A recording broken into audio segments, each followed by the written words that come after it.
So I remember asking my mom, man, these shoes, Hush Puppies. So I'm telling Ski, anyone like the Hush Puppy battle. My name is Popin Pete. I'm from a group called Electric Boogaloo's that started out in 1978 from Fresno to Long Beach. All right. Thank you so much. In the beginning, 1978, there was shoes called knit kickers.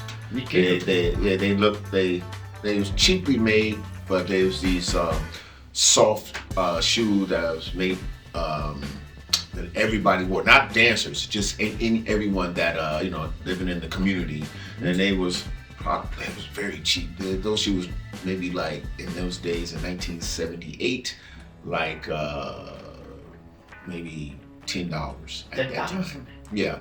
And then there was a shoe that we called Croaker Sacks. That's one of the first shoes also that we started wearing as dancers. They simple shoe, again, very cheaply made because we was poor. So, but everybody started wearing, all the dancers in the neighborhood and the communities, because they was very easy accessible, far as to buy them, But those knit kickers and Croaker Sacks were the shoe. Of course, everybody wore like Converse and stuff like that if you can afford it. But the dance shoe at that time was knit kickers and Croaker Sacks. Okay. When I was growing up, as a young kid, Hush Puppies were these kind of like not elite shoes, but people who wore these shoes were not dancers, was not cool. People who wore Hush Puppies was like, we used to call them nerds.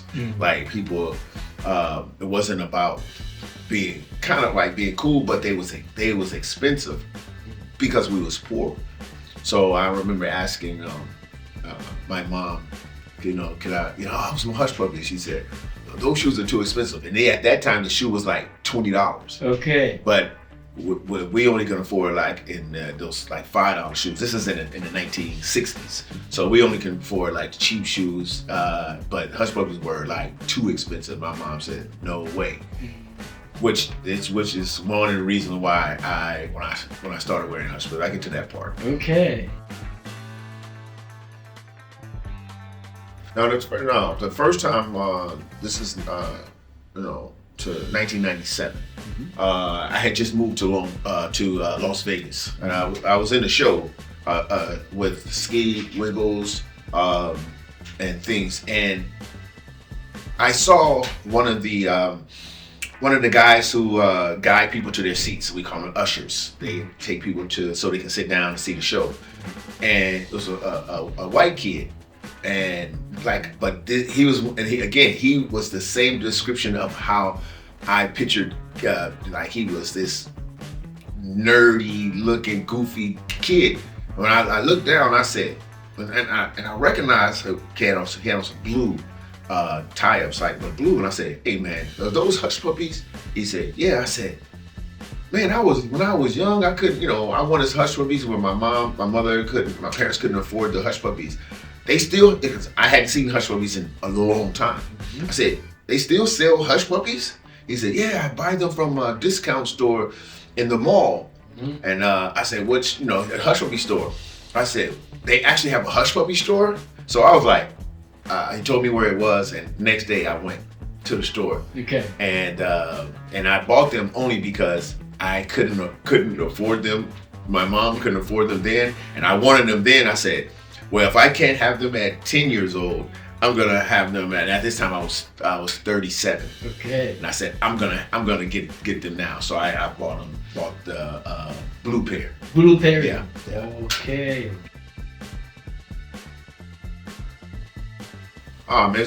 Because it was about the coolness. Now, before, it wasn't about me dancing in them.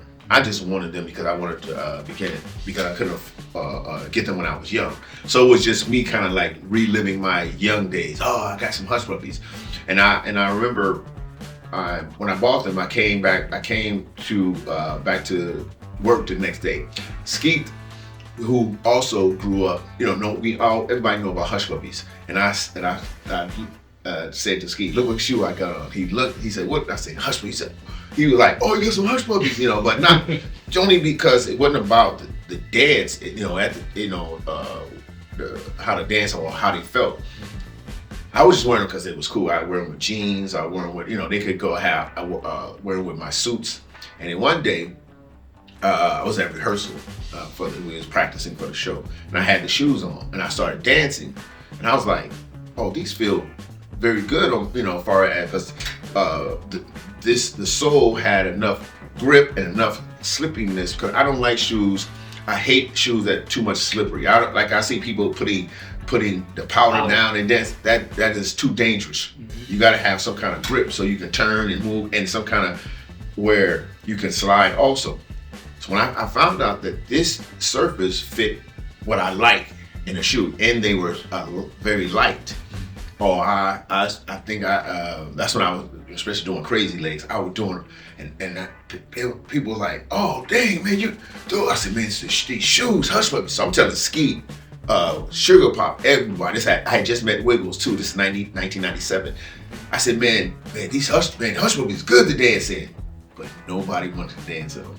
Okay. No one. Like Ski didn't want, Wiggles, Sugar Pop, nobody. I said, "Man, no, those are like the nerd shoes." So and I said, so that was but as I kept dancing in them, everybody, because they kept saying, "Man, your footwork and stuff is better." I said, "Man, these shoes are comfortable, you should." And Ski was the second person to get the shoes. Sam didn't like the shoe. Oh yeah. Sam was like, "Man, those are," because Sam remembered too that, "Oh, those shoes for the nerds, for the people like the scientist looking people, doctors and stuff." So, okay. So yeah. This is all with the two tones. See, this is what happened. Okay. Me and Skeet started, by the time I convinced Skeet to wear them, and then we went to a store called Ross in America. Ross. Yeah. And we always go into the shoe department just to look. One day we went in, we saw Hush Puppies. We saw this color on the shelf. Mm-hmm. We was like, wait, those are not Hush Puppies, because Hush Puppies in the discount store cost like $80 American. The Hush Puppies at the discount store were $9.99. Mm-hmm. And we started seeing they had maybe two different colors, and I started buying them. Well, him and I. Then we started coming to Japan wearing them. That's when everybody started going, oh, the Hush Puppies. Mm. We started wearing them, and then we started buying pairs. And then Skeet and I used to come to Japan with big suitcase full of Hush Puppies to sell after the class. Okay. And we would set up just like that. After the class, we would bring out all the shoes and colors and set it up. And at that time we were selling them for 5,000 yen. It was like $50 at the time.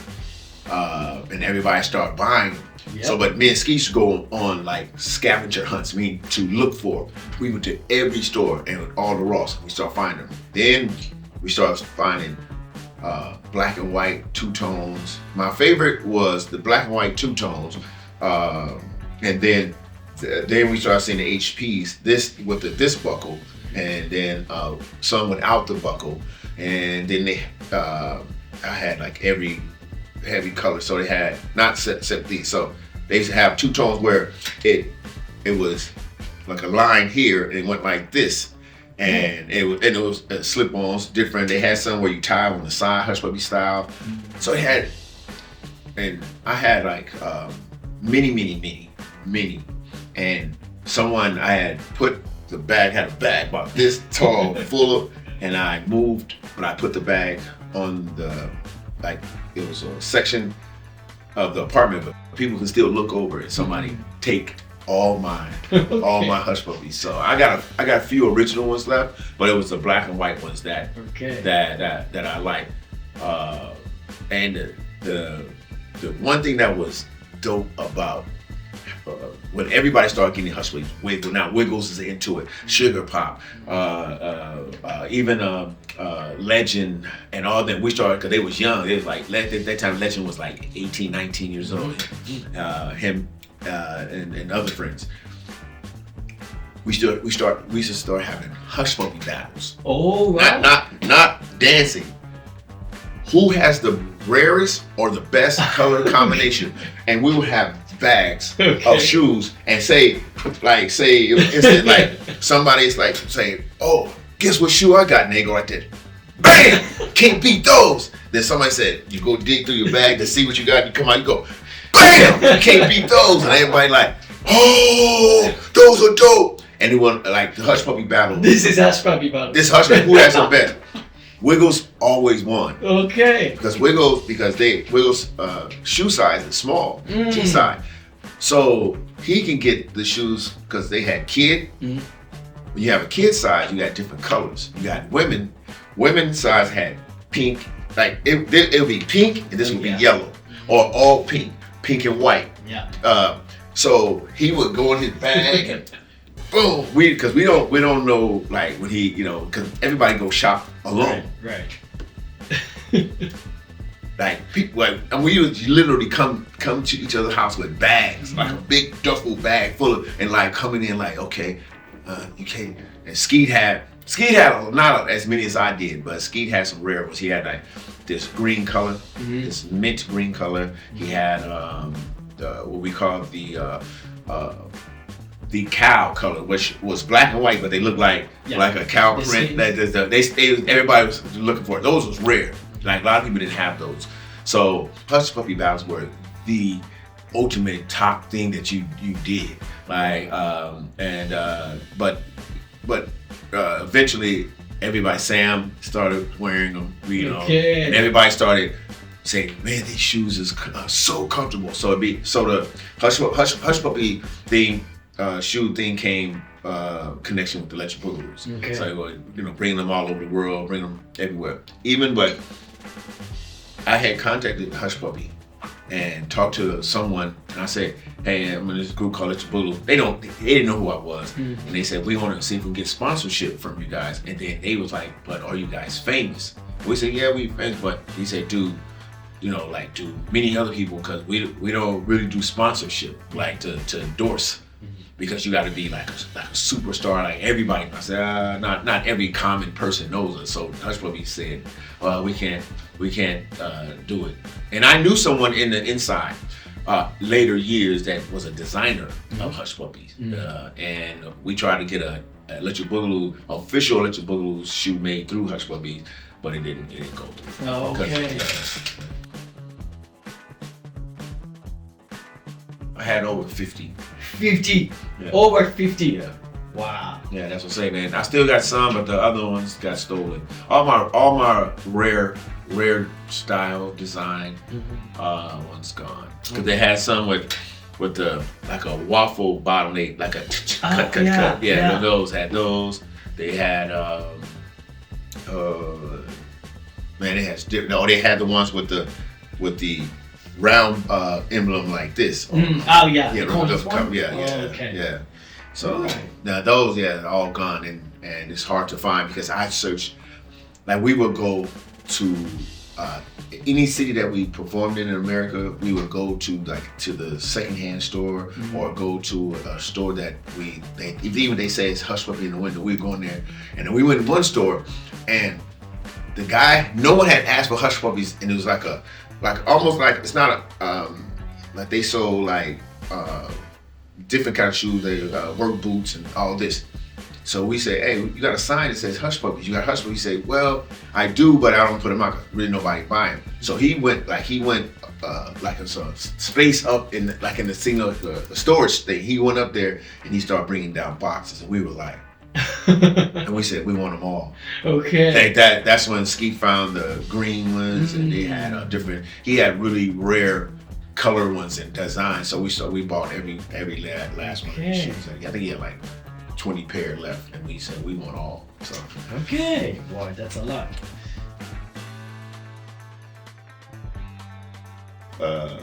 jeans. When I see people wear Hush Puppies with tracksuits, it's the dumbest stuff ever. That looks like you don't know how to dress. You don't have no fashion. Right. So either jeans or suits. Or you can wear a button-down shirt, slacks, jeans, because the shoe is so clean. The design of the shoe. This is has a very much fashionable statement. This was when I started wearing them. I looked at it as that. It fit everything that I wore. And you can be casual, or you can be high fashion with suits on. So this is what we loved about the shoe. Yeah, we remember it's like you guys wear the zoot suits. Yeah, zoot suits and stuff like that. The polo, the one. Yeah. And also same color. Yeah. Then we try to find the same color. Yeah, it's always like that. That's why, like with these, I already got a yellow shirts and stuff. So I got. That's about being comfortable, man. It's not about because, us growing up and coming up in the dance thing. Sometimes it's just about, being comfortable. The difference between,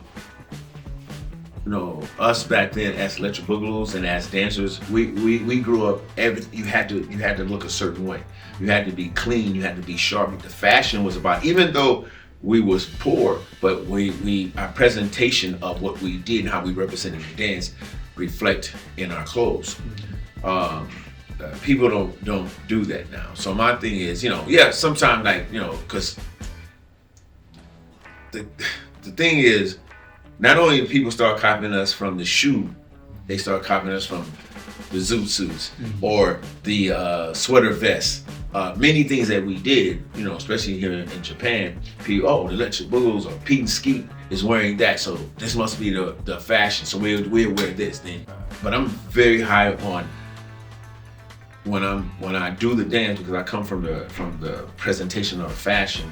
It's not about looking like, and I know, people cannot say to me, well, I can't afford that. It's very expensive. I was poor. I went to the secondhand store and buy cheap secondhand clothes to put them together and be fashionably present. And it's not even today. It's the last generation that when I see them, I go, you don't care about your look. The look and the dance represent in especially with popping and then boogaloo and all the stuff. It's about how clean and fresh you are, not just wearing anything. And we do that now because I got lazy. But before, I didn't go anywhere without dressing up. So the kids, my advice to kids is, you want to know, know your history, learn your history. Doesn't mean that you have to wear Hush Puppies. You wear what makes you comfortable. But at least, if you're gonna do that, make sure you put a thought into it. Just don't come with this don't match the different color. You gotta say, you know what, this dance warrants, or you should have a very good look. I'm happy that, again, I don't work for the company. So for me, it's just to say, I'm still surprised that everybody still want to wear or represent. Hush Puppy represents the dance and dancing, because the crazy thing is, because they started, popping and boogaloo and waving and all that stuff. These shoes represented that. So for anyone who's coming up, just if you can find the shoe, or if they, again, I guess Hush Puppies now reselling the shoe because they stopped selling them at first. And I know maybe this is only in Japan because we don't have this in America. Represent the shoe. Don't let your shoe. One thing we never did, we never let our shoes get dirty. And when they did get dirty, you got the thing, and you make sure they stay brushed. You don't. And again, if your heel is now shaved and and the shoe is leaning like this, stop wearing that shoe. I've seen people they dance in the shoe so much that the front it's like a mouth and it's talking because this is separating from that. Yeah. Don't let your hush puppy go to looking like it should be in the trash. Make sure you keep your shoe clean. Mm-hmm. This is what we did. All our shoes were nice. We never, if it gets scuffed, dirty, take that brush, take that little thing, take a brush, get them back right. Take care of your damn hush puppies. Wow. Thanks a lot. Thank you so much. Yeah, that's all. Thank you, Sponge Pete. My pleasure. Wow, that's amazing too.